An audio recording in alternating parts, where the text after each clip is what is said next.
Welcome to the program, everyone. Really pleased today to have with me David Shepherd, who is the ANZ Country Manager for HubSpot, and had a long, successful career there.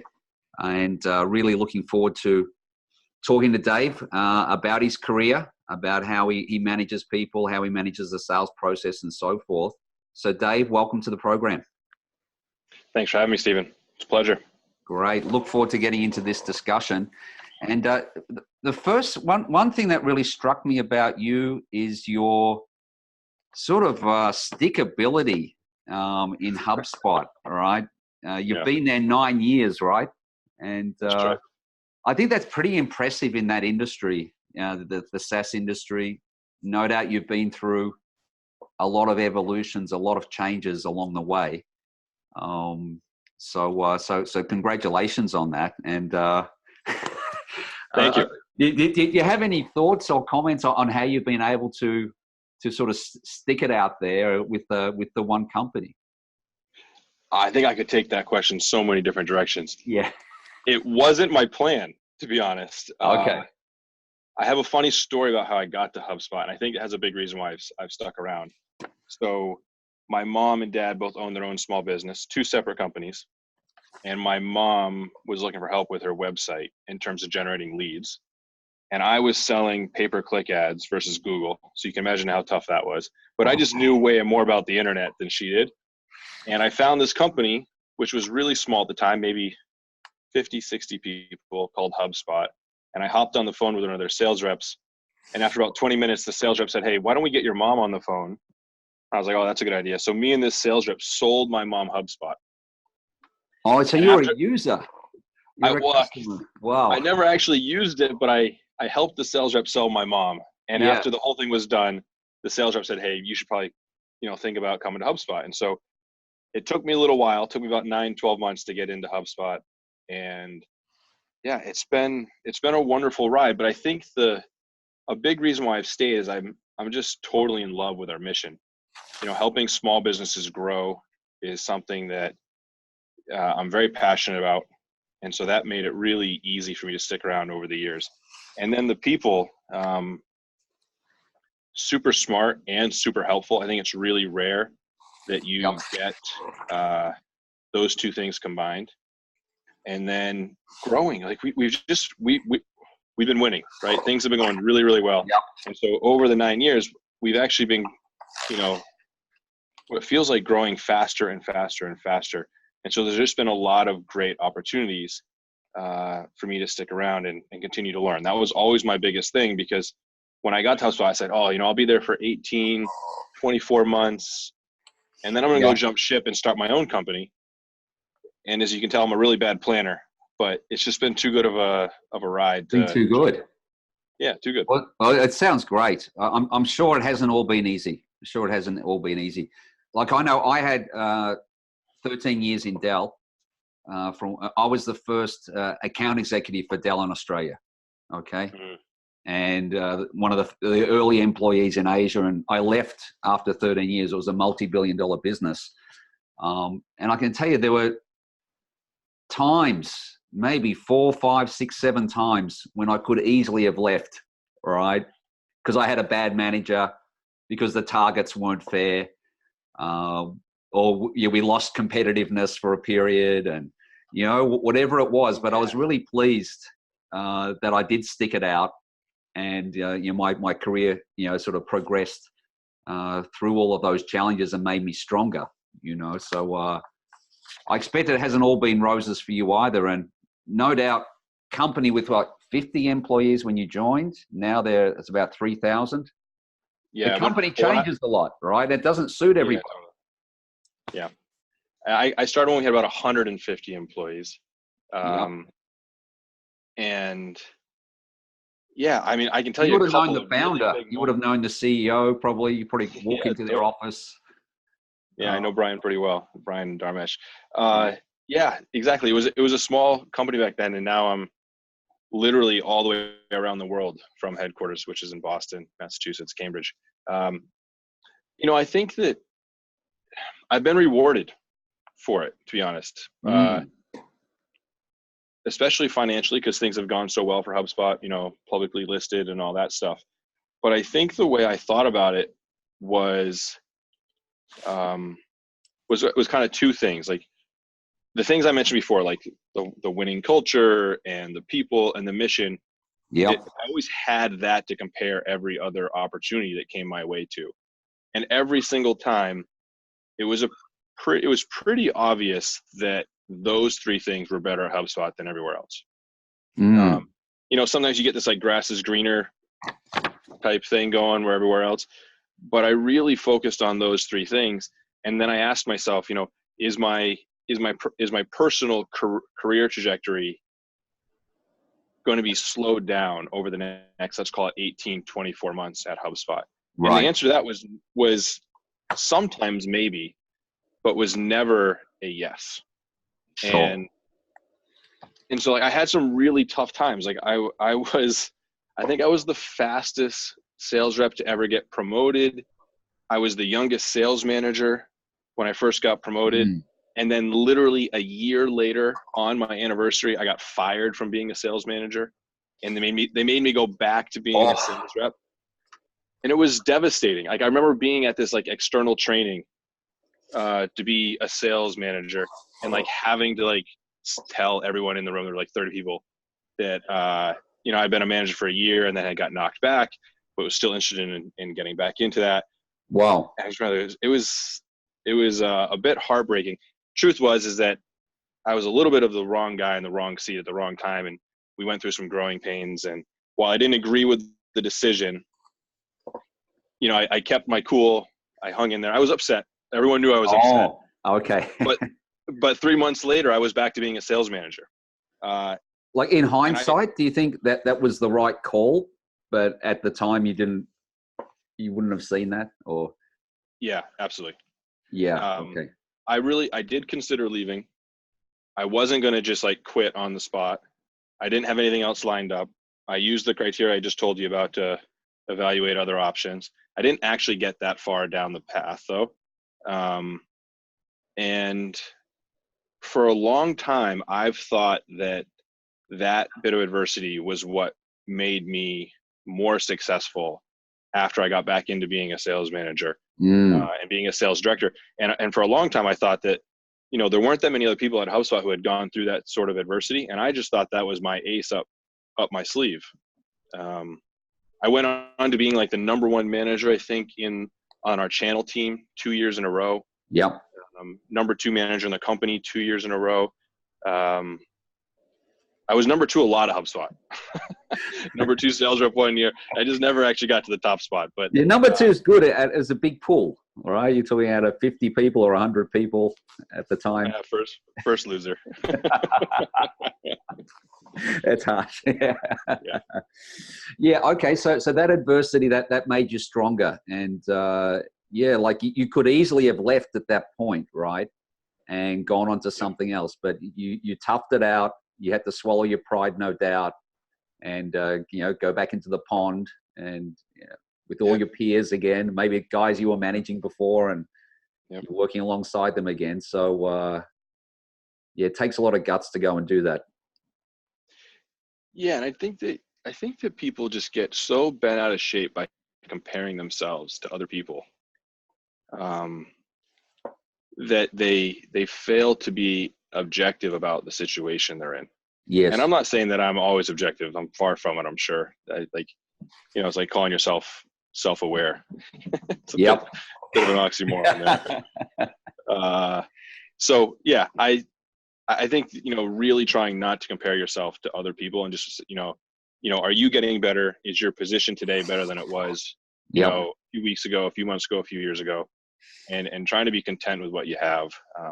I mean, there was a guy who I'm really good friends with, who I hired into HubSpot to be a sales rep on my team, who, you know, 100% deserved every promotion that he got.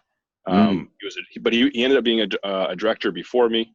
I had a lot of colleagues being director before me. I think there was some stigma around me getting set back as a manager that kind of maybe stalled that next promotion for me a little bit. It's hard to say stall. It was still pretty fast and pretty merit driven. But, you know, if you compare yourself to everyone else and you watch everyone else get ahead, it's really easy for you to get frustrated and move on. And I think looking back now in hindsight, I've made some really good decisions around sticking with HubSpot. It's been a wonderful place to work. The day-to-day stuff has always been wonderful. Yeah, no, that makes sense. And I can recall situations like, you know, when we were growing fast, it was inevitable that your team would get split. Okay. So you might have started managing a team of, you know, 6 or 7 people. By the time it got to 20 people, okay, now we're going to have to split that team. And there's maybe going to be 2 managers, or we split it into 3 and there'll be 3 managers and someone sitting on top. If you missed out on that top position, you were sort of pretty annoyed at the time. But getting in perspective, yes, sometimes you got it, sometimes you didn't. And it's not a reason to give up. It's not a reason to sort of, you know, throw your toys out. You just go back, keep doing the right thing, keep proving yourself, and you know, you'll get it next time, you know. And that sounds right.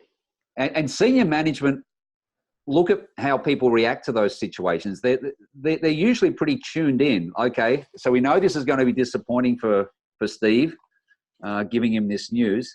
How is he going to react to it? Is he going to throw his toys out, or is he going to get his head down and, you know, keep delivering value? So I think, you know, folks should try and keep perspective. It's hard to keep perspective when it happens, but it does pay off.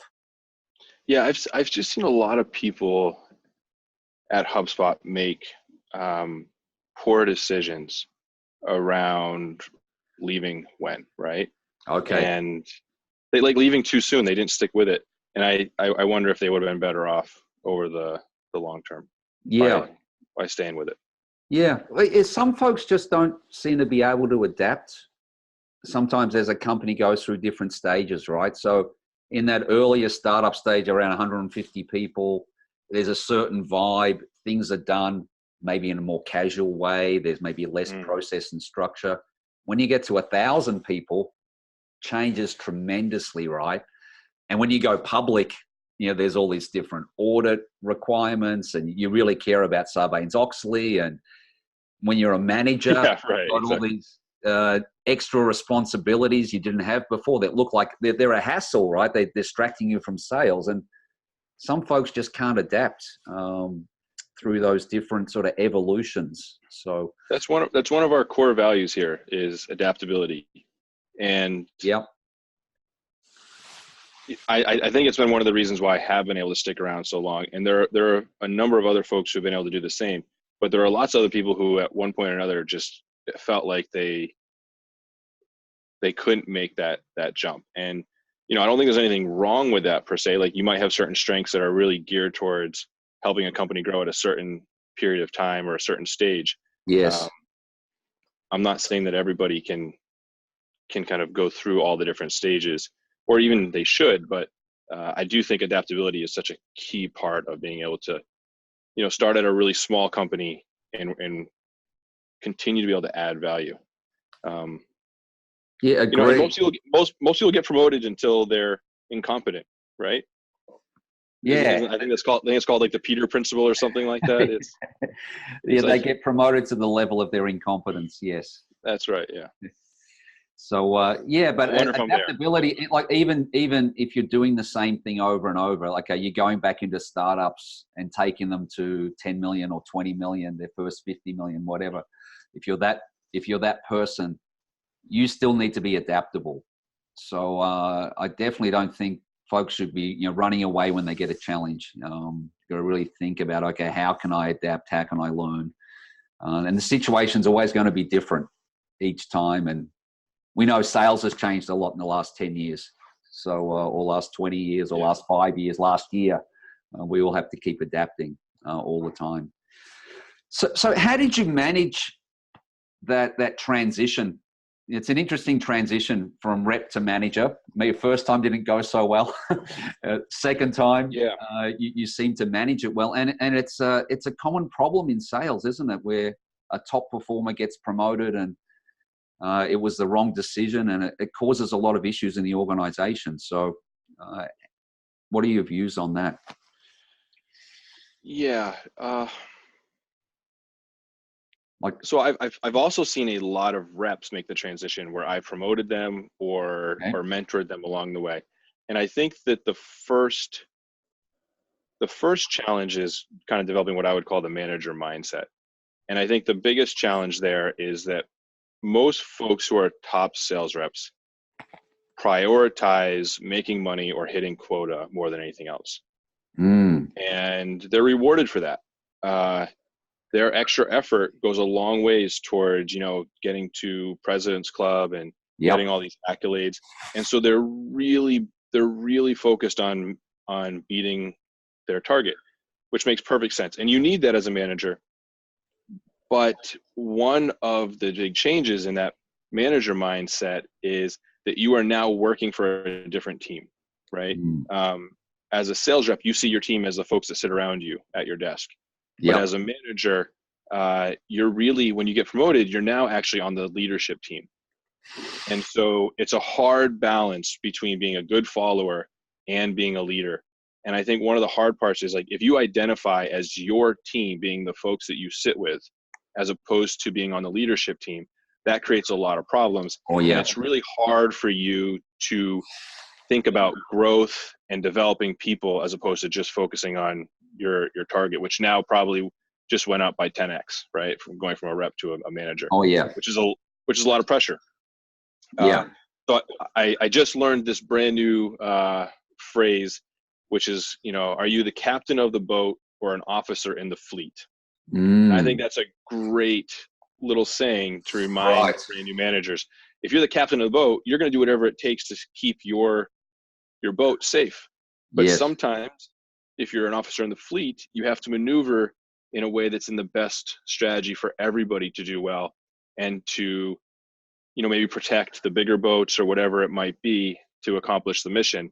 Um, and I think that's a tough transition for a lot of Yeah. people. Yeah, because a salesperson naturally is sort of self-centered, self-focused, Yep. and we reward that.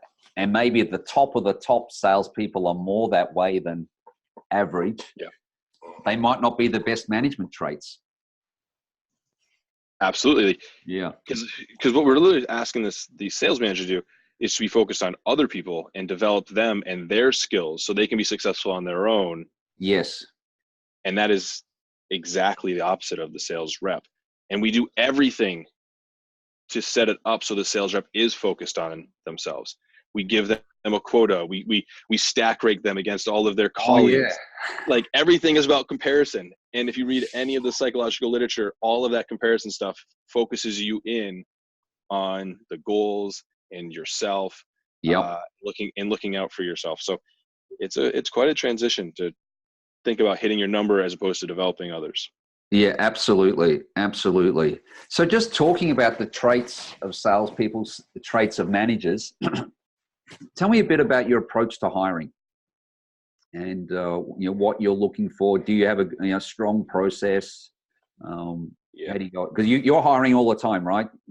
How many people have you hired in the last 2 or 3 years? Like tens, Oh, geez. 50? Hundreds. Yeah. Hundreds. Yeah, Yeah. yeah. I Lots. know you run a lot. Yeah. I don't know how many hundreds of people I've hired at HubSpot. It's a lot. So I think that I think there's two keys to hiring. Number one is you have to have a process. You Mm, have to know exactly what you're doing at each stage, and you have to think critically about it. Let's say every 3 to 6 months, and figure out what's working and what's not mm, working, and you have to continually improve it. I think a lot of places rely on one or two people to kind of orchestrate the entire interview process, and I think that's a big mistake. I think you mm. need multiple people in there with multiple perspectives. You need some diversity of thought, and then at each stage, you need to have a goal for that one conversation. So, Mm. we're notorious for hiring very slowly. If we do Okay. it fast, it takes 2 weeks. If we do it slower, it takes 4 to 6 weeks. And we have recruiters who do an interview. We have a manager phone interview. We have a role play. We have then face-to-face. Then we check references. And sometimes we might even throw an extra stage in there if we're unsure about something that we think is really important. And each one of those interviews, there's 4 face-to-face interviews. There's a topic for that interview. Oh, and the okay. person that goes into that interview, their one job is to nail those 1 or 2 topics. So a big one for us is past Could you success. give me an example? Could you give me an example of that? Yeah, past success. Has someone been successful in their whatever they've done in the past? Now, obviously, because we're in sales, it's a lot better if they have sales experience. And then how applicable is that experience to us? How coachable are they? Those sorts of things are really important to us. And then because I'm not going to manage these people directly. So when it comes to me, I'm usually towards the end of the process, and for me, it's all about the cultural fit. So I literally go through every single one of our core values. Yeah. So when someone gets to you that they've been through, the success filter, the sort of skills filter. They've probably got all the components to be successful, and the last thing is culture and fit. Yeah, my role is mostly veto. Yeah. Right. Like, it's to double check on everything, and for us, it is super important that they fit our culture. Like, probably more than anything else. In Australia, they say the no dickhead rule. Yeah, we used to have the no jerk rule. Exactly. We don't call it that anymore, but that's basically what I'm doing. Yeah, exactly. So do you do any, do you use any assessments along the way, like independent assessments or online assessments? We used to. Okay. And what we found over, we did it for maybe 2 or 3 years, that it didn't actually have a correlation. It wasn't actually helping. Oh, okay. And so there's a whole bunch of reasons why that could be. Maybe our profile changed, maybe the job changed, and the folks that we originally, surveyed to get the competencies. I don't know. Yeah, it tricky. wasn't applicable anymore. Yeah. Yeah. Okay. No, and I think it's good. What you mentioned earlier was, this is a live process. This is something you're reviewing all the time. You're changing. The roles are changing, right? The specs of even an SDR 2 years ago and an SDR today is, the job specs will have evolved, and we're going to be looking for someone with, maybe they're going to be more like, have social networking skills, or they're going to have some different. Whereas before we might have wanted them doing 100 calls a day, now we want them doing more research on prospects and more customized, or whatever it is. There'll be a few different, there'll be a lot of changes as you go. I'll give you 2 examples of things like that. So one is we're actually updating our SDR, BDR candidate profile. Yep. And then the next part is that we've changed around what time the role play happens. So we used to do the role play after the face-to-face interviews, because people would get way more excited about the job once they came into the office and met people. And so we were getting higher quality role plays. But after a period of time, we realized that we were getting rid of everybody at the role play. And so we were spending a whole bunch of time with people who we were never going to hire because they didn't have the sales skills. Okay. Sure. So then we switched it around and came up with a new strategy to make sure we got really good quality role plays, but where we weren't wasting time. Yeah, that makes a lot of sense. And that's where some people use an assessment first. If you can get the right assessment that has a good correlation, right, you can actually filter out a lot of people without you doing interviews. But got to be careful. If the assessment's not working for you, you're going to be filtering out good people. So you got to be careful there. So yeah, all right, Dave. That's really good. That's really good on hiring and all. So I just want to cover now, like, your most recent transition. So your role now, it's bigger than sales. I know you directly manage the sales team, but you've also got a sort of an overall responsibility for the whole country operation for HubSpot here that covers all the functions. So how is that transition for you, and how do you go about bringing everyone together? Yeah. 'Cause now you're like the Admiral of the fleet. You're not just an officer. Exactly. Yeah. What did I get myself into, right? I think about this role largely as filling in the gaps between departments and making sure there's really great alignment, both from an employee satisfaction standpoint, but also a customer satisfaction standpoint. You're never going to get marketing and sales to agree on everything. You're never going to get sales and services to agree on everything. And I'll stop there because there's all sorts of other times that sales doesn't get along with other parts of the business. Marketing, product. And it's good tension, right? Like having different opinions actually gets you to the best results and the best decisions. So I really like that. What we've done is here in Sydney is we've implemented something called the Entrepreneurial Operating System. Great book if you haven't read it. A book by the name of Traction by Gino Wickman. Okay. Gino's an American, I think, out of the Midwest, but there's actually a local office here. A gentleman by the name of Daniel runs that operation. And what we've done is you start out with a really big goal. So we started on a 5-year goal. How do we grow the business to 150 million in revenue over the next 5 years? I won't tell you where we're at for revenue now, but that's multiples and multiples and multiples of where we're at. Okay. And then you break it down into a 3-year goal and then a 1-year set of goals. And usually you have 3 to 7 goals within that year. And then you break it down into quarterly milestones, which they call rocks. So you do a full offsite for a full day every quarter. Ours is scheduled for next week. Everybody looks forward to it. Lots of debate, lots of discussions, but you basically set your priorities. And if you accomplish them over that quarter, you know you're on pace to hit your year goals. So you're having all the functions in there, right? All the and then the linchpin of the whole process is that every week you have an 1.5 hour long meeting. And everybody thinks when you say, oh, we're going to have an 1.5 hour long meeting, they lose their marbles. They're like, I'm not doing an 1.5 hour meeting. Meetings suck. You don't get anything done. But the formula for that meeting, there's a very strict agenda, and it works really, really well. People come, they're excited, they're ready to debate and make sure the best ideas, get implemented, and you're really solving things in that meeting. And and because you kind of have, I like to think of it as like those little Russian dolls with all those different goals, like being a different size doll. That weekly meeting just creates so much alignment between. So this meeting's focused on more than running the business week to week. This is more structural issues, challenges looking forward. So the first 25 minutes are all about just getting an update on how the business is doing. So you have a scorecard. You talk about customer and employee headlines. You talk about how everyone is kind of doing personally, like what's the win for the week.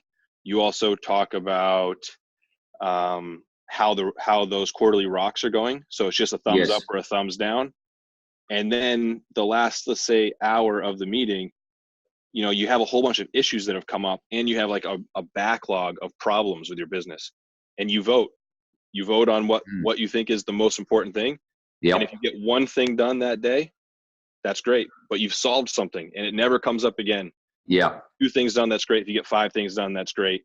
It depends on the week, but we've had all sorts of things won't fester if you're having that weekly meeting, or even if someone misses a meeting for a week, or you're out in the US for a week, it's going to be every 2 weeks at least, when you got everyone together and you can nip things in the bud, hopefully before they become too big.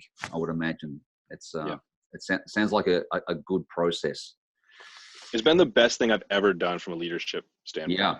Because everything gets talked about, and because there's a debate, and they know that there's going to be a weekly sort of conversation, that even if you lose on one topic, like that you've been heard and your points have been addressed. It's just the alignment piece. Everybody, I think Elon Musk had this whole thing about like, you want all the vectors to be in alignment. And then if they're a little off kilter, even a little bit, it slows down the company. And it's absolutely, just a little bit of sand in the engine, cause a lot of friction, a lot of trouble for you. So So, David, I think that's really great. I think listeners will get a lot out of that. Managing across functions, managing the sales function, managing our career in a very, I'd say, tumultuous sort of environment. And the SaaS world, to stick at one company for 9 years and to progress like you have is amazing. And congratulations again. And it's been really great talking to you today. Thanks a lot for your input. Thanks for having me, Steve. Yeah, I think everyone got a lot out of it. So thanks everyone for listening, and look forward to talking again soon. Bye for now.